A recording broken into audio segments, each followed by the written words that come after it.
Selamat siang Pak Jun dan teman-teman. Pada kesempatan siang ini, kami dari kelompok C akan mempresentasikan materi yang berjudul Telecommunication, the Internet, and Wireless Technology.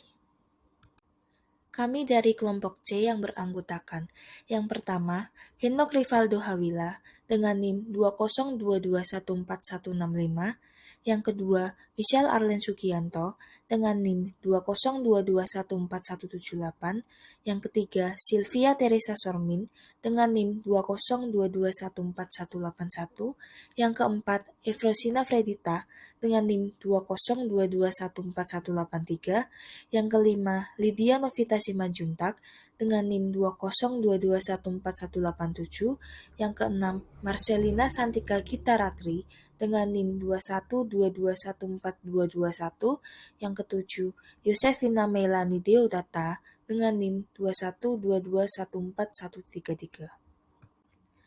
Topik pertama yang akan kita bahas yaitu Telecommunication and Networking in Today's Business World.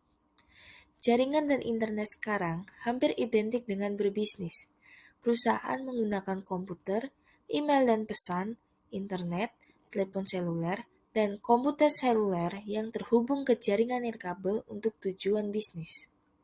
Selanjutnya adalah networking and communication trends, di mana perusahaan di masa lalu menggunakan dua jenis jaringan. Yang pertama adalah jaringan telepon dan yang kedua adalah jaringan komputer, di mana jaringan telepon sendiri menangani komunikasi suara, sedangkan jaringan komputer menangani lalu lintas data. Jaringan telepon dibangun oleh perusahaan telepon pada abad ke-20 menggunakan teknologi transmisi suara dengan perangkat keras dan perangkat lunak. Sedangkan jaringan komputer awalnya dibangun oleh perusahaan komputer yang ingin mengirimkan data antar komputer di lokasi yang berbeda.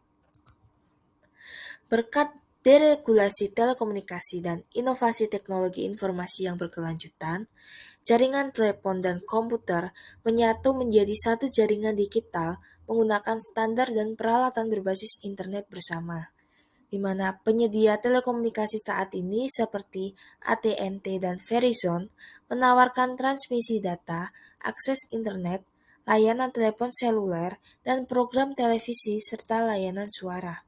Sedangkan perusahaan kabel seperti Cablevision dan Comcast menawarkan layanan suara dan akses internet. Jaringan komputer telah diperluas untuk mencakup telepon, internet, dan layanan video. Semua komunikasi suara, video, dan data ini didasarkan pada teknologi internet.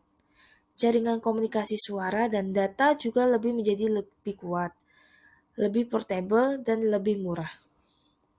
Materi yang akan kami bahas selanjutnya yaitu What is a Computer Network atau apa itu jaringan komputer? Berikut kami tampilkan sebuah ilustrasi mengenai komponen jaringan komputer sederhana. Seperti yang kita ketahui bahwa setiap komputer di jaringan berisi perangkat yang menghubungkan komputer ke jaringan, di mana media koneksi itu sendiri untuk menghubungkan komponen jaringan dan dapat berupa kabel telepon, kabel koaksial atau sinyal radio untuk telepon seluler, dan jaringan area lokal nirkabel atau jaringan Wi-Fi. Berdasarkan ilustrasi gambar yang sudah ditampilkan pada slide sebelumnya, terdapat NOS atau The Network Operating System. NOS sendiri merupakan sebuah sistem operasi yang dirancang untuk merutekan atau mengelola komunikasi dan sumber daya jaringan. Sebagian besar jaringan berisi saklar atau hub yang bertindak sebagai titik koneksi antar komputer, di mana hub sendiri merupakan perangkat yang sangat sederhana yang menghubungkan komponen jaringan untuk mengirimkan paket data ke semua perangkat lain yang terhubung. Untuk berkomunikasi sendiri dengan jaringan lain, seperti internet, kita akan membutuhkan router, di mana router adalah prosesor komunikasi yang digunakan untuk merutekan paket data melalui jaringan yang berbeda, memastikan bahwa data yang dikirim sampai ke alamat yang benar. Selanjutnya terdapat SDN atau Software Defined Networking. SDN sendiri adalah pendekatan jaringan baru di mana banyak dari fungsi kontrol ini dikelola oleh satu program pusat yang dapat berjalan pada server komoditas murah yang terpisah dari perangkat jaringan itu sendiri. Hal ini sangat membantu dalam lingkungan komputasi awan dengan banyak perangkat keras yang berbeda, karena memungkinkan administrator jaringan untuk mengelola beban lalu lintas dengan cara yang fleksibel dan lebih efisien. Selanjutnya adalah infrastruktur jaringan perusahaan. Berikut kami tampilkan sebuah ilustrasi mengenai infrastruktur jaringan perusahaan. Infrastruktur jaringan perusahaan saat ini adalah kumpulan dari banyak jaringan yang berbeda, dari jaringan telepon umum ke internet, ke jaringan area lokal perusahaan yang menghubungkan kelompok kerja, departemen, atau lantai kantor. Jaringan dan saluran komunikasi yang berbeda menjadi sistem yang koheren yang memungkinkan informasi mengalir dari satu bagian perusahaan ke bagian lain dan dari satu sistem ke sistem lainnya. Oleh karena itu, semakin banyak jaringan komunikasi digital dan teknologi internet, maka akan menjadi lebih mudah untuk mengintegrasikannya. Teknologi jaringan digital utama. Jaringan digital kontemporer dan internet didasarkan pada 3 teknologi utama: komputasi klien atau server, penggunaan paket switching, dan pengembangan standar komunikasi yang banyak digunakan. Yang paling penting adalah Transmission Control Protocol atau Internet Protocol, atau biasa disebut TCP atau IP, untuk menghubungkan jaringan dan komputer yang berbeda. Teknologi jaringan digital utama. Yang pertama, client atau server computing. Client server adalah model komputasi terdistribusi di mana beberapa kekuatan pemrosesan terletak di dalam komputer klien yang kecil dan murah, dan berada secara harfiah di desktop, laptop, atau di perangkat genggam. Komputasi klien atau server telah memperluas komputasi ke departemen, kelompok kerja, lantai pabrik, dan bagian lain dari bisnis yang tidak dapat dilayani oleh arsitektur terpusat. Internet adalah implementasi terbesar dari komputasi klien atau server.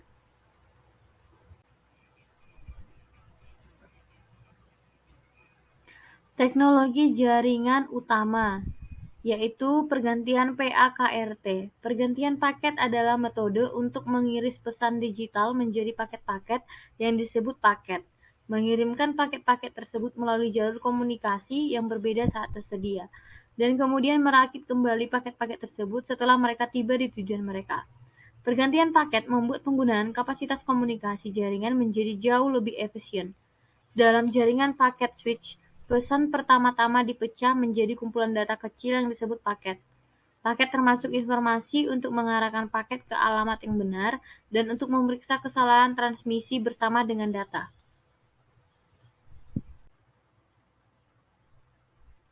Teknologi jaringan digital utama, TCP atau IP dan konektivitas. TCP atau IP menggunakan serangkaian protokol yang utama adalah TCP dan IP. TCP mengacu pada Transmission Control Protocol yang menangani pergerakan data antar komputer. TCP membuat koneksi antara komputer, mengurutkan transfer paket, dan mengakui paket yang dikirim. IP mengacu pada protokol internet yang bertanggung jawab untuk mengirim paket dan termasuk pembongkaran dan pemasangan kembali paket selama transmisi.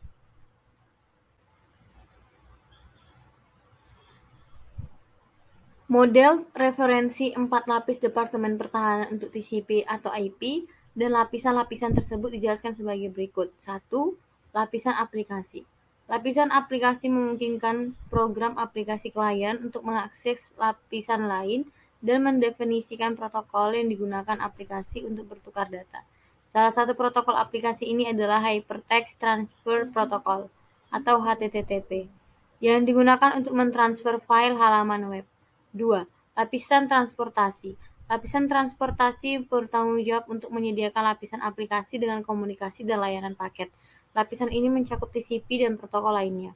3. Lapisan internet. Lapisan internet bertanggung jawab untuk pengamatan, peretuian, dan pengemasan paket data yang disebut IP datagram. Internet protokol merupakan salah satu protokol yang digunakan pada layar ini.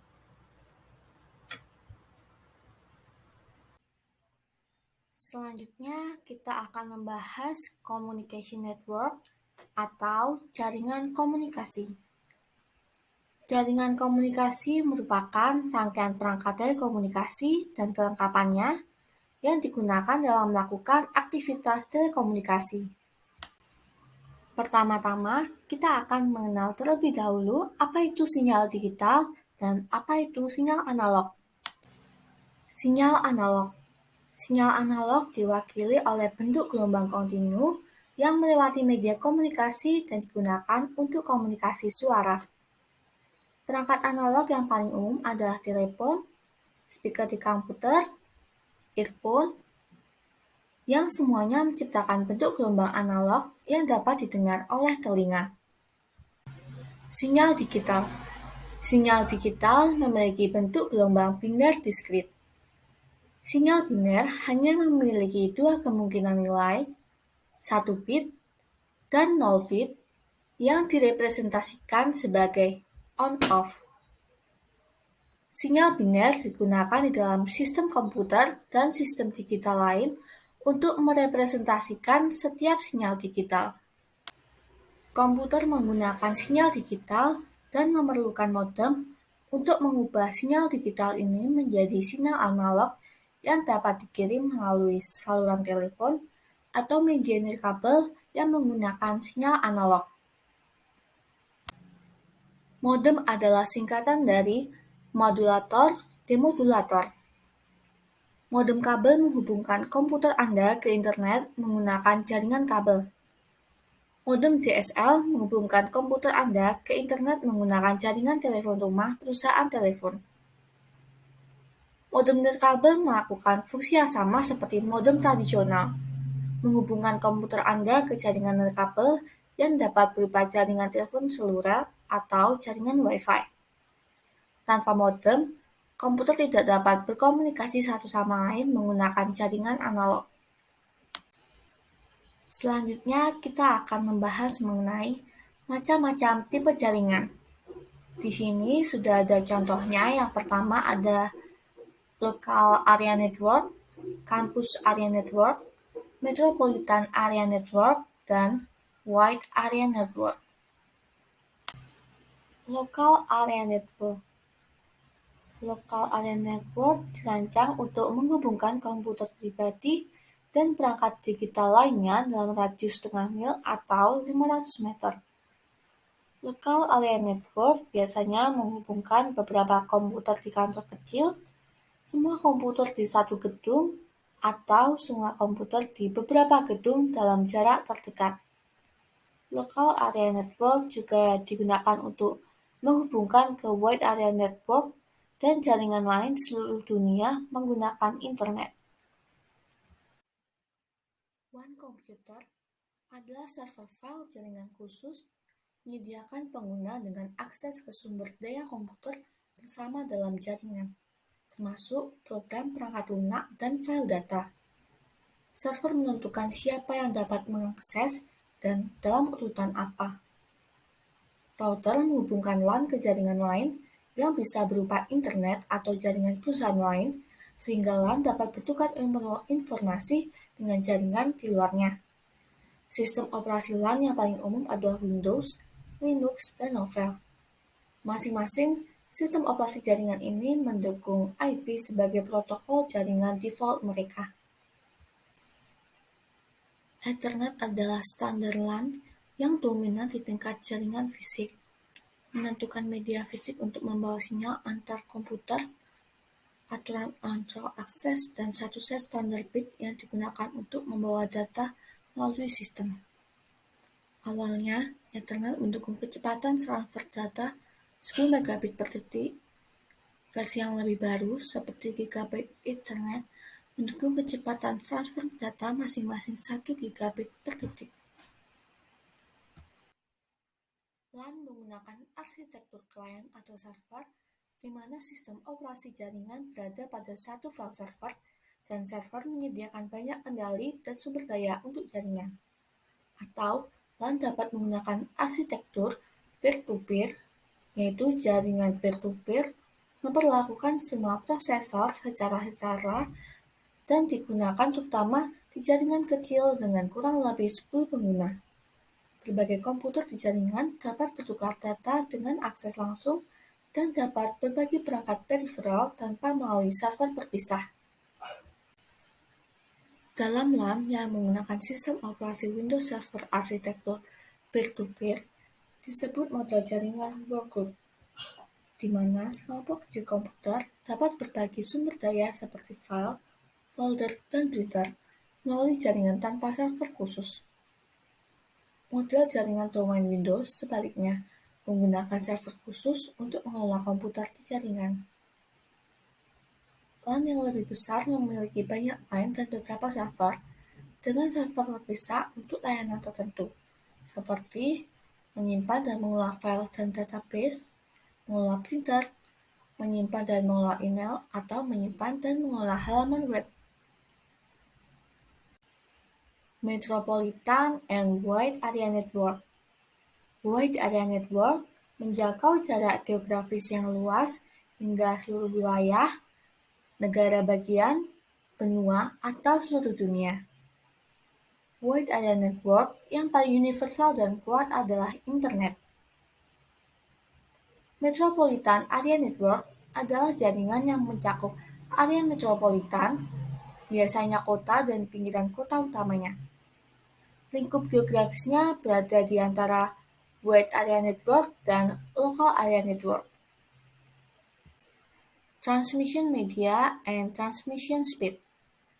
Jaringan menggunakan berbagai jenis media transmisi fisik, termasuk kabel twisted pair, kabel koaksial, serap optik, dan media untuk transmisi nirkabel. Masing-masing memiliki kelebihan dan keterbatasan. Berbagai kecepatan dimungkinkan untuk media apapun tergantung pada konfigurasi perangkat lunak dan perangkat keras. Bandwidth Transmission Speed. Jumlah total informasi digital yang dapat ditransmisikan melalui media telekomunikasi apapun diukur dalam bit per detik. Satu perubahan sinyal atau siklus diperlukan untuk mengirimkan satu atau beberapa bit. Oleh karena itu, kapasitas transmisi setiap jenis media telekomunikasi merupakan fungsi dari frekuensinya. Jumlah siklus per detik yang dapat dikirim melalui media itu diukur dalam hertz. 1 hertz sama dengan 1 siklus media. Nah, tabel di bawah ini sudah ada jenis medium transmisinya. Yang pertama ada twisted pair wire, coaxial cable, fiber optic cable, dan wireless transmission media. Twisted pair wire memiliki kecepatan 10 Mbps hingga 1 Gbps, kemudian kabel koaksial memiliki kecepatan hingga 1 Gbps, kemudian fiber optic cable memiliki kecepatan 500 kbps hingga 6 terabps. Kemudian yang terakhir ada wireless transmission media memiliki kecepatan 600 Mbps. Tentang frekuensi yang dapat diakomodasi pada saluran komunikasi telekomunikasi tertentu disebut bandwidth. Bandwidth adalah perbedaan antara frekuensi tertinggi dan terendah yang dapat ditampung pada satu saluran. Semakin besar rentang frekuensi, semakin besar bandwidth, dan semakin besar kapasitas transmisi saluran. Baik, selanjutnya di sini saya akan menjelaskan tentang the global internet. Pasti kita semua telah menggunakan internet, dan banyak dari kita tidak bisa hidup tanpa internet ini. Nah, internet ini telah menjadi alat pribadi dan bisnis yang sangat diperlukan. Tetapi, apa sebenarnya internet itu? Bagaimana cara kerjanya? Dan apa yang ditawarkan teknologi internet untuk bisnis? Mari kita lihat fitur internet yang paling penting. Next. Slide selanjutnya menjelaskan what is the internet. Nah, internet telah menjadi sistem komunikasi publik terluas di dunia yang sekarang menyaingi sistem telepon global dalam jangkauan yang luas. Ini juga merupakan implementasi komputasi klien atau server dan networking terbesar di dunia yang menghubungkan jutaan jaringan individu di seluruh dunia. Jaringan global ini dimulai pada awal 1970-an sebagai jaringan Departemen Pertahanan Amerika Serikat untuk menghubungkan para ilmuwan dan profesor universitas di seluruh dunia. Next. Slide selanjutnya, sebagian besar rumah dan usaha kecil terhubung ke internet dengan berlangganan penyediaan layanan internet. Penyediaan layanan internet adalah organisasi komersial dengan koneksi permanen ke internet yang menjual koneksi sementara ke pelanggan retail, menghubungkan melalui saluran telepon dan modem tradisional dengan kecepatan 56,6 kilobit per detik. Dulunya merupakan bentuk koneksi paling umum di seluruh dunia, tetapi sebagian besar telah digantikan oleh koneksi broadband, saluran pelanggan digital, kabel, koneksi internet, satelit, dan saluran T. Menyediakan layanan pita lebar ini. Teknologi saluran pelanggan digital beroperasi melalui saluran telepon yang ada untuk membawa suara, data, dan video dengan kecepatan transmisi mulai dari 385 kbps hingga 40 mbps, tergantung pada pola penggunaan dan jarak. Daerah di mana layanan DSL dan kabel tidak tersedia. Dimungkinkan untuk mengakses internet melalui satelit, meskipun beberapa koneksi internet satelit memiliki kecepatan unggah yang lebih lambat daripada layanan broadband lainnya. T1 dan T3 adalah standar telepon internasional untuk komunikasi digital. Next. Nah, di slide selanjutnya kita akan membahas Internet Addressing and Architecture.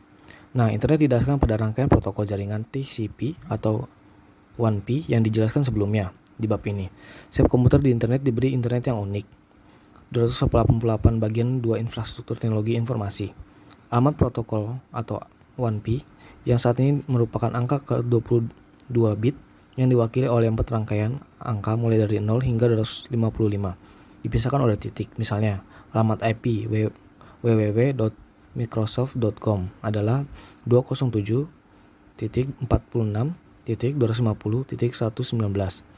Ketika pengguna mengirim pesan ke pengguna lain di internet, pesannya adalah pertama kali terurai menjadi paket pengguna protokol TCP. Setiap paket berisi adalah alamat tujuan. Paket kemudian dikirimkan dari klien ke jaringan server, dan dari sana kebanyakan mungkin server lain diperlukan untuk tiba di komputer tertentu dengan alamat yang diketahui di alamat tujuan. Paket dipasang kembali dalam pesan asli. Next. Nah, slide selanjutnya menjelaskan the domain name system. Karena akan sangat sulit bagi pengguna internet untuk mengingat strings dari 12 angka, Domain Name System atau DNS mengkonversi nama domain ke alamat IP. Nama domain adalah nama seperti bahasa Inggris yang sesuai ke alamat IP, numerik 32 bit yang unik untuk setiap komputer yang terhubung ke internet. Server DNS memelihara database yang berisi alamat IP yang ditetapkan ke nama domain yang sesuai. Untuk mengakses komputer di internet, pengguna hanya perlu menentukan nama domainnya. DNS memiliki struktur hierarkis yang terlihat pada gambar 7,6. Di bagian atas DNS hierarki adalah domain root. Domain anak dari root disebut tingkat atas domain, dan domain anak dari domain tingkat atas disebut adalah domain tingkat kedua. Domain tingkat atas adalah nama 2 dan 3 karakter. Anda akrab dengan dari menjelajahi web, misalnya com, edu, gov, dan berbagai kode negara seperti CA untuk Kanada atau IT untuk Italia tingkat kedua. Domain memiliki 2 bagian yang menunjukkan nama tingkat atas dan tingkat kedua nama seperti buy.com, new edu, atau Amazon CA. Nama host di bagian bawah, hierarki, menunjukkan komputer tertentu di internet atau jaringan pribadi. Next. Nah, di slide selanjutnya, ekstensi domain paling umum saat ini tersedia dan secara resmi disetujui ditunjukkan dalam daftar berikut. Negara juga memiliki nama domain seperti UK, EU, dan VR, masing-masing Inggris, Australia, dan Prancis. Dan ada kelas baru domain tingkat atas internasional yang menggunakan karakter non-English, seperti ICANN 2010. Di masa depan, daftar ini akan diperluas untuk mencakup banyak lagi jenis organisasi dan industri. Kita bisa lihat di gambar figur 7,6 ini, the domain name system terdapat COM atau disebut Commercial Organization or Business, EDU, Educational Institution, Gov, US Government Agency, MIL, US Military, Network Computer, ORG, Non-Profit Organization and Foundation, BIS, Business Firms, Information Providers. Nah, domain name system adalah sistem hierarkis dengan domain root, domain tingkat atas, tingkat kedua, domain, dan komputer host di tingkat ketiga. Next.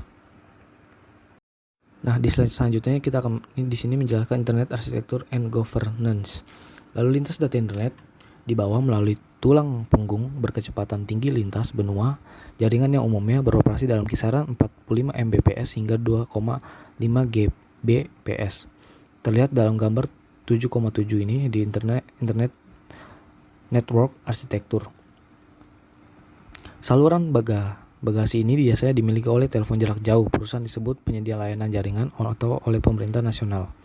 Tulang punggung internet terhubung ke jaringan regional yang ada gilirannya menyediakan akses ke layanan internet penyediaan perusahaan besar dan lembaga pemerintah. Titik akses jaringan NAPS dan metropolitan pertukaran area atau MAI adalah hub di mana tulang punggung memotong jaringan regional dan lokal dan di mana pemilik tulang punggung terhubung satu sama lain.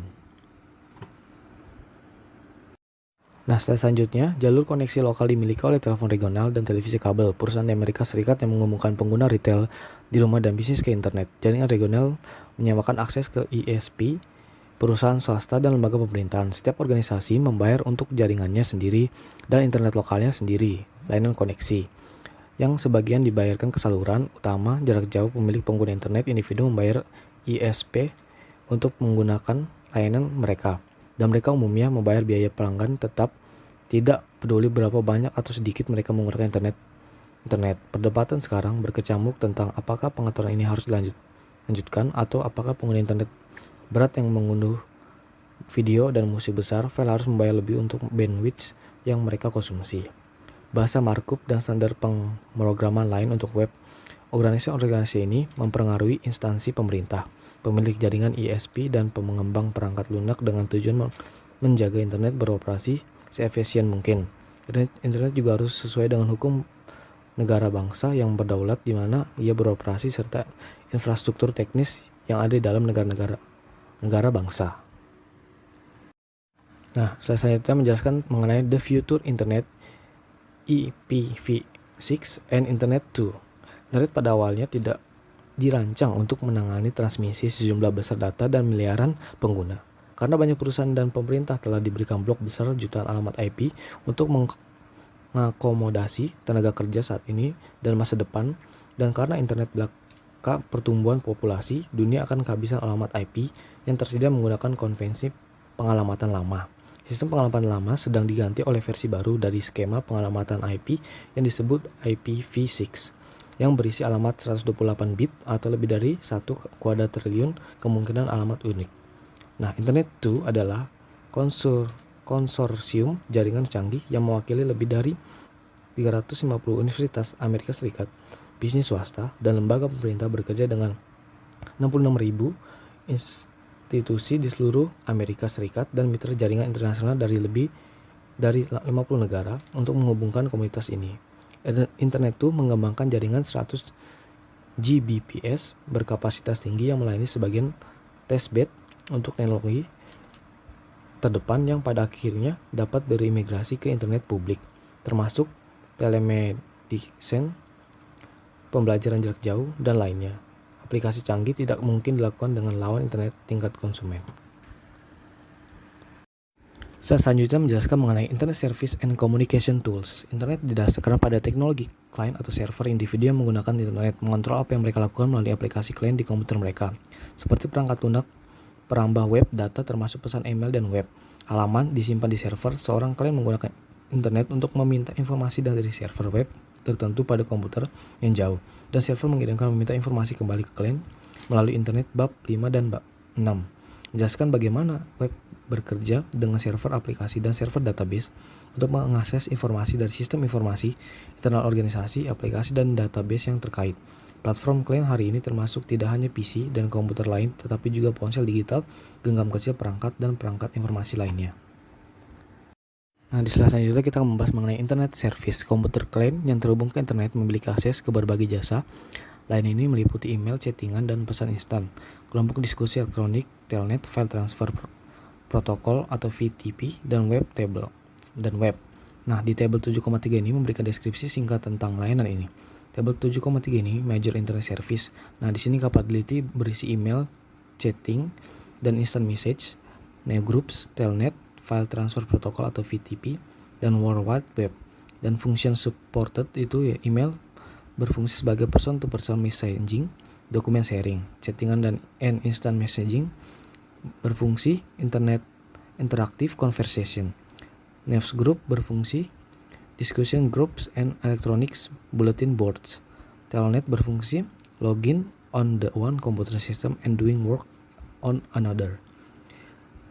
File transfer protocol atau VTP berfungsi transferring files from computer to computer. Sedangkan World Wide Web berfungsi sebagai retrieving, formatting, and displaying information including text, audio, graphic, and video using hypertext link. Nah, slide selanjutnya, setiap layanan internet diimplementasikan oleh satu atau lebih program perangkat lunak. Semua layanan dapat berjalan pada satu komputer server, atau layanan yang berbeda dapat dialokasikan ke mesin yang berbeda. Nah, di gambar 7,8 ini mengilustrasikan satu cara bahwa layanan dapat diatur dalam arsitektur client atau server multi-tier. Nah, komputer client yang dikenal menjalankan browser web dan perangkat lunak lain dapat mengakses berbagai layanan di server melalui internet. Nah, layanan ini tuh memungkinkan semua berjalan di satu server atau berbagai server khusus. Kita bisa lihat sendiri di gambar 7,8 ini. Nah, di slide selanjutnya ini membahas mengenai voice over IP. Nah, internet juga telah menjadi platform populer untuk transmisi suara dan jaringan perusahaan. Teknologi voice over IP atau disebut VoIP memberikan suara informasi dalam bentuk digital menggunakan packet switching, menghindari biaya tol oleh jaringan telepon lokal dan jarak jauh. Terlihat di gambar 7,9 ini how voice over IP works. Nah, kita bisa lihat di gambar 7,8 ini. 7,9 ini. Panggilan telepon atau VoIP mendigitalkan dan memecah pesan suara menjadi paket data yang mungkin berjalan di sepanjang rute yang berbeda sebelumnya. Dirakit kembali di tujuan akhir. Profesor terdekat dengan tujuan panggilan yang disebut gateway mengatur paket dalam urutan yang benar dan mengarahkan mereka ke nomor telepon penerima atau alamat IP dari komputer penerima. Selanjutnya ialah komunikasi terpadu. Komunikasi terpadu adalah sebuah komunikasi yang menggabungkan mode komunikasi yang berbeda dan menjadi satu layanan yang dapat diakses secara universal. Komunikasi terpadu mengintegrasikan saluran yang berbeda untuk komunikasi suara, komunikasi data, pesan instan, email, dan konferensi elektronik ke dalam satu pengalaman di mana pengguna dapat dengan mulus beralih antara mode komunikasi yang berbeda. Contohnya ialah pada perusahaan Centerpoint Property, yaitu sebuah perusahaan real estate industri besar di daerah Chicago, menggunakan teknologi komunikasi terpadu untuk membuat situs web kolaboratif untuk setiap transaksi real estate-nya. Setiap situs web menyediakan satu titik untuk mengakses data terstruktur dan tidak terstruktur.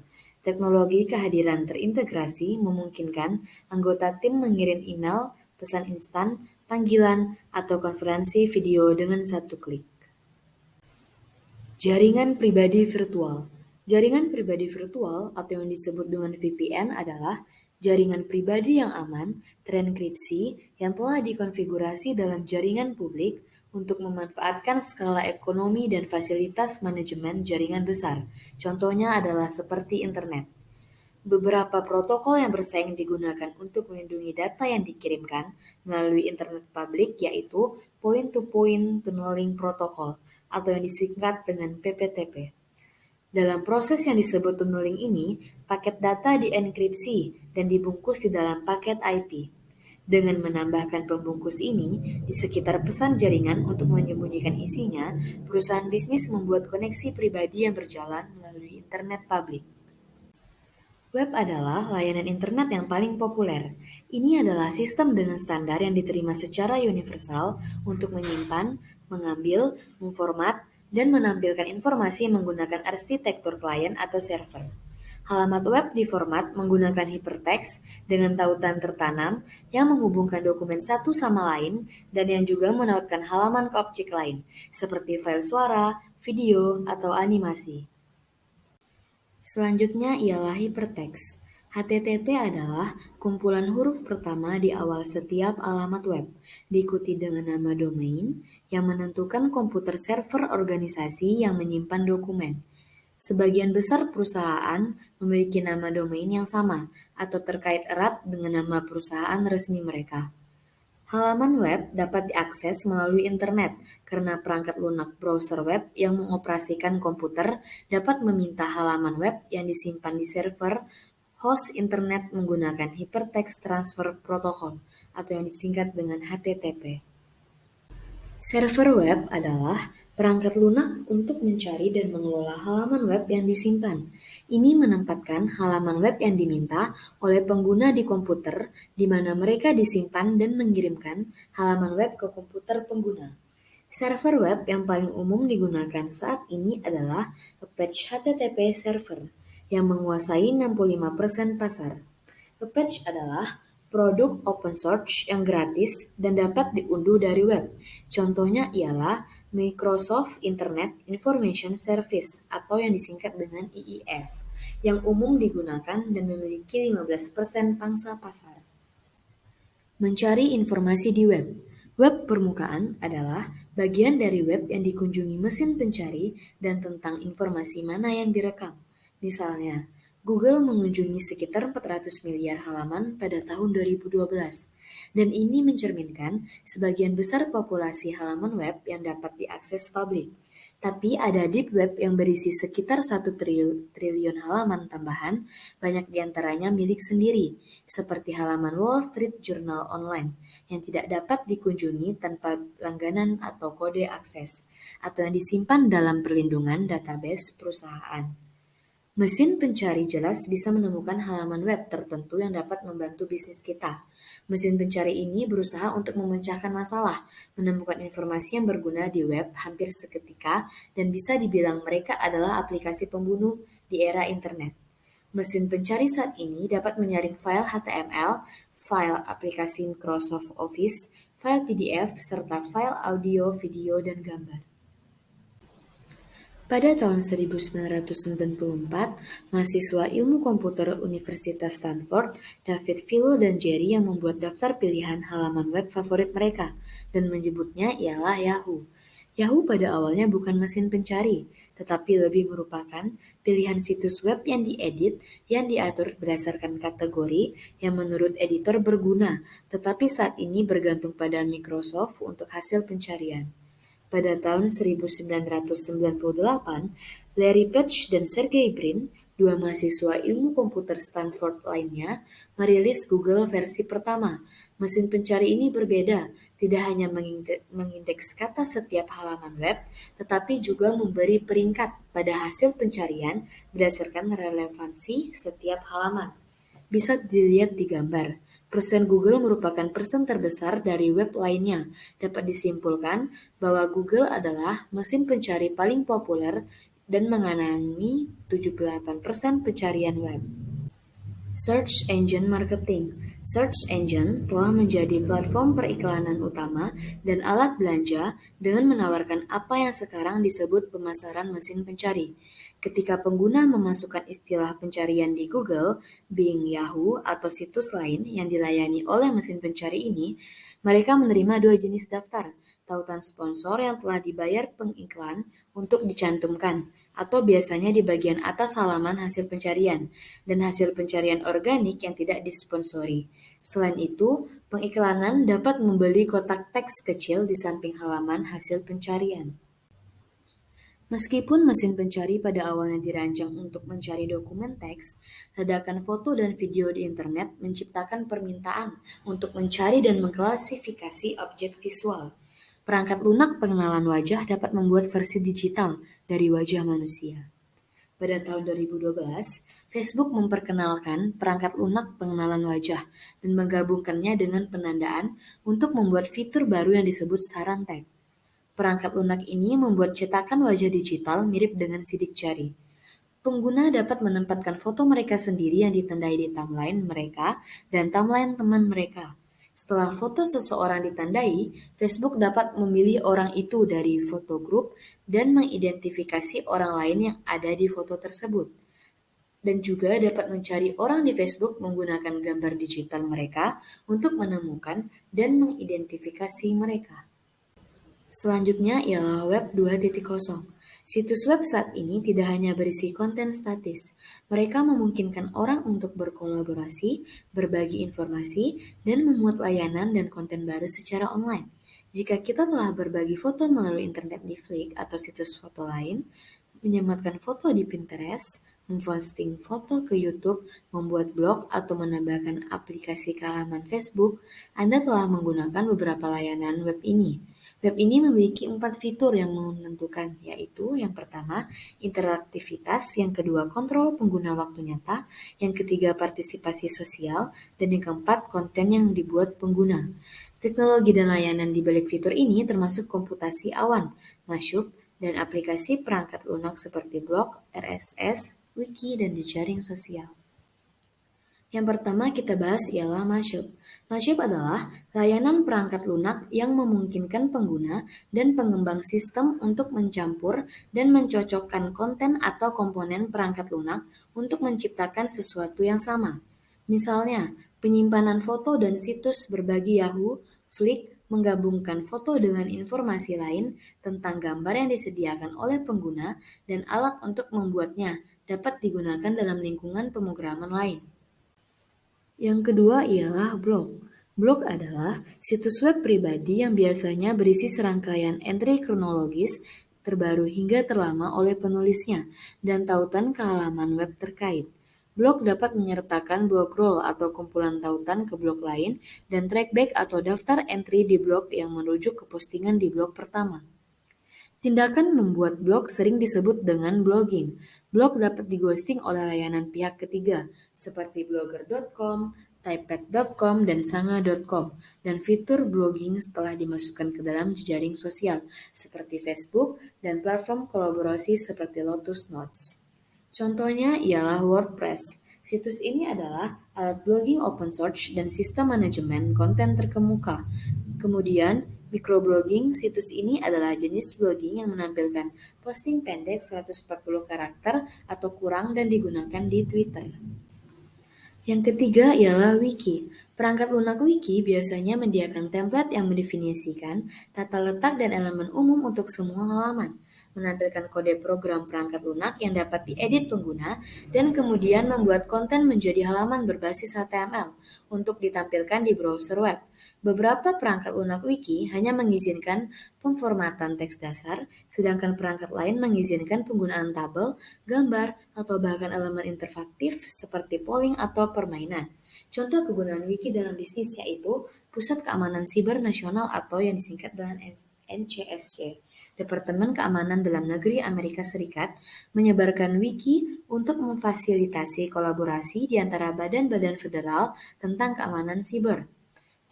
NCSC dan lembaga lainnya menggunakan wiki untuk berbagi informasi real-time tentang ancaman, serangan, dan tanggapan, dan sebagai gudang untuk informasi teknis dan standar. Yang keempat ialah jejaring sosial. Situs jejaring sosial memungkinkan pengguna untuk membangun komunitas teman. Mereka biasanya membuat profil halaman web untuk memposting foto, video, file MP3, dan teks, dan kemudian berbagi profil ini dengan orang lain di layanan yang diidentifikasi sebagai teman atau kontak mereka. Situs jejaring sosial sangat interaktif, menawarkan kontrol pengguna waktu nyata bergantung pada konten yang dibuat oleh pengguna, dan secara luas didasarkan pada partisipasi sosial dan berbagi konten dan pendapat. Situs jejaring sosial terkemuka ini termasuk Facebook, Twitter, dan LinkedIn. Selanjutnya ialah Web 3 atau yang disebut dengan web masa depan. Web 1 memecahkan masalah mendapatkan akses ke informasi. Web 2 memecahkan masalah berbagi informasi dengan orang lain dan membangun pengalaman web baru. Web 3 adalah janji web masa depan di mana semua informasi digital, semua kontak dapat dijalin bersama menjadi satu pengalaman yang bermakna. Inilah yang disebut dengan sebagai web semantik.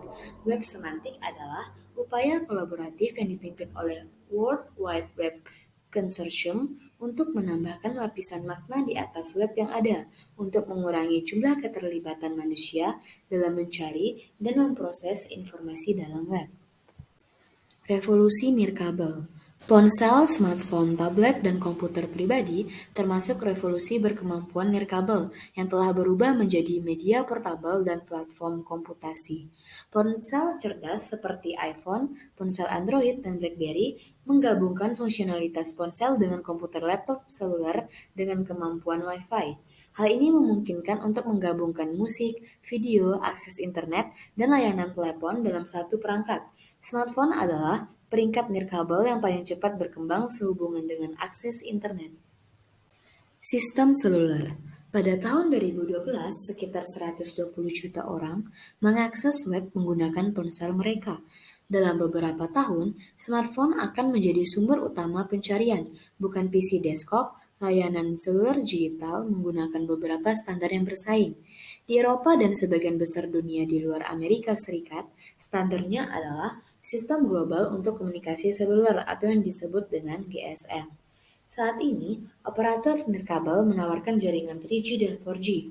Jaringan 3G memiliki kecepatan transmisi mulai dari 144 kbps untuk pengguna seluler.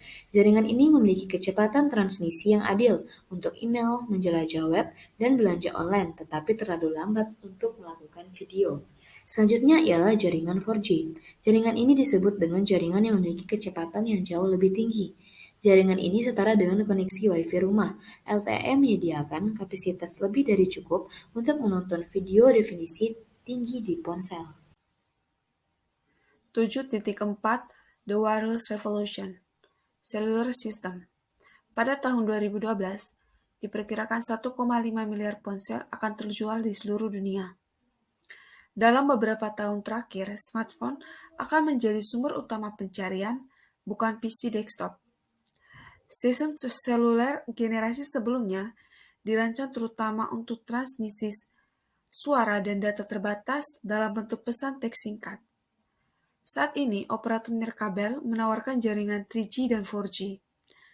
Jaringan 3G dengan kecepatan transmisi mulai dari 144 kbps untuk penggunaan seluler, 2 Mbps untuk penggunaan stasioner, dan kecepatan yang adil untuk email, web, dan belanja online. Jaringan 4G memiliki kecepatan yang jauh lebih tinggi, unduhan 100 megabit per detik, dan kecepatan unggah 50 MB. Jaringan 4G ini juga memiliki kapasitas lebih dari cukup untuk menonton video definisi tinggi di ponsel Anda. Wireless Computer Networks and Internet Access. Di sini ada Bluetooth. Bluetooth berguna untuk membuat jaringan kecil, jaringan area pribadi. Bluetooth ini menghubungkan 8 perangkat dalam area 10 meter menggunakan komunikasi berbasis radio, berdaya rendah dan dapat mengirimkan hingga 722 kbps di pita 2,5 GHz. Selain cocok untuk jaringan pribadi, Bluetooth juga telah digunakan di perusahaan besar. Pada gambar di samping dapat kita lihat bahwa Bluetooth memungkinkan berbagi perangkat termasuk ponsel, smartphone, keyboard, mouse nirkabel, PC, dan printer untuk berinteraksi antara satu sama lain. Wi-Fi and Wireless Internet Access. Di sebagian besar komunikasi Wi-Fi, perangkat nirkabel berkomunikasi dengan LAN kabel menggunakan titik akses. Pengguna Wi-Fi saat ini adalah untuk layanan internet nirkabel berkecepatan tinggi. Dalam hal ini, titik akses dihubungkan ke koneksi internet yang dapat berasal dari layanan kabel atau layanan telepon DCL. Namun, teknologi Wi-Fi menimbulkan beberapa tantangan. Salah satunya adalah fitur keamanan Wi-Fi yang membuat jaringan nirkabel rentan terhadap penyusup. Selain itu, kelemahan lain dari Wi-Fi adalah kerentanan gangguan dari sistem terdekat yang beroperasi dalam spektrum yang sama. Kita dapat lihat gambar di samping. Gambar di samping mengilustrasikan LAN nirkabel 802.11 yang menghubungkan sejumlah kecil perangkat seluler ke LAN kabel yang lebih besar dan ke internet. Selanjutnya ada WiMAX.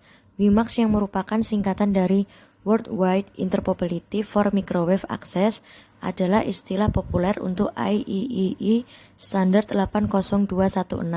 Ini memiliki jangkauan akses nirkabel hingga 31 mil dan kecepatan transmisi hingga 75 Mbps. Antena WiMAX cukup kuat untuk memancarkan koneksi internet berkecepatan tinggi ke antena atap rumah dan bisnis yang jauhnya bermil-mil. Handset seluler dan laptop dengan kemampuan WiMAX bermunculan di pasaran. Mobile WiMAX adalah salah satu teknologi jaringan 4G. RFID dan jaringan sensor nirkabel. Identifikasi frekuensi radio atau RFID. Identifikasi frekuensi radio atau RFID merupakan sistem yang menyediakan teknologi yang kuat untuk melacak pergerakan barang di seluruh rantai pasokan. Sistem RFID menggunakan tag kecil dengan microchip tertanam yang berisi data tentang item dan lokasinya untuk mengirimkan sinyal radio jarak pendek ke pembaca RFID. Tag RFID diprogram secara elektronik dengan informasi yang secara unik dapat mengidentifikasi suatu barang ditambah informasi lain tentang barang tersebut, seperti lokasinya, di mana dan kapan barang itu dibuat atau statusnya selama diproduksi. Tag RFID aktif ditenagai oleh baterai internal dan biasanya memungkinkan data untuk ditulis ulang dan dimodifikasi. Tag aktif dapat mengirimkan untuk ratusan kaki, tetapi mungkin biaya beberapa dolar per tag. Sistem pengumpulan tol otomatis seperti EZ-Pass New York menggunakan tag RFID aktif. Tag RFID pasif tidak memiliki sumber daya sendiri dan memperoleh daya operasinya dari energi frekuensi radio yang ditransmisikan oleh pembaca RFID. Mereka lebih kecil, lebih ringan, dan lebih murah daripada tag aktif, tetapi hanya memiliki jangkauan beberapa kaki. Dalam pengendalian persediaan dan manajemen rantai pasokan, sistem RFID menangkap dan mengelola informasi yang lebih rinci tentang barang-barang di gudang atau dalam produksi daripada sistem pengkodean batang. Jika sejumlah besar item dikirim bersama, sistem RFID melacak setiap palet, lot, atau bahkan item unit dalam pengiriman. Jaringan sensor nirkabel. Jaringan sensor nirkabel atau WSN adalah jaringan perangkat nirkabel yang saling berhubungan yang tertanam ke dalam lingkungan fisik untuk memberikan pengukuran banyak titik di ruang yang besar. Perangkat ini memiliki sensor dan antena pemrosesan, penyimpanan, dan frekuensi radio internal. Mereka terhubung ke jaringan yang saling berhubungan yang mengarahkan data yang mereka tangkap ke komputer untuk dianalisis. Pada gambar 7.16 mengilustrasikan satu jenis jaringan sensor nirkabel dengan data dari masing-masing node mengalir melintasi jaringan ke server dengan kekuatan pemrosesan yang lebih besar. Server bertindak sebagai pintu gerbang ke jaringan berbasis teknologi internet. Jaringan sensor nirkabel sangat berharga di berbagai bidang, seperti memantau perubahan lingkungan, memantau lalu lintas atau aktivitas militer, melindungi properti, mengoperasikan dan mengelola mesin dan kendaraan secara efisien, menetapkan batas keamanan, memantau manajemen rantai pasokan, atau mendeteksi bahan kimia, biologis, atau radiologis. Jaringan ini berkisar dari ratusan hingga ribuan node, karena perangkat sensor nirkabel ditempatkan di lapangan selama bertahun-tahun tanpa perawatan atau campur tangan manusia. Mereka harus memiliki kebutuhan daya yang sangat rendah dan baterai yang mampu bertahan selama bertahun-tahun. Sekian presentasi dari kelompok kami. Terima kasih.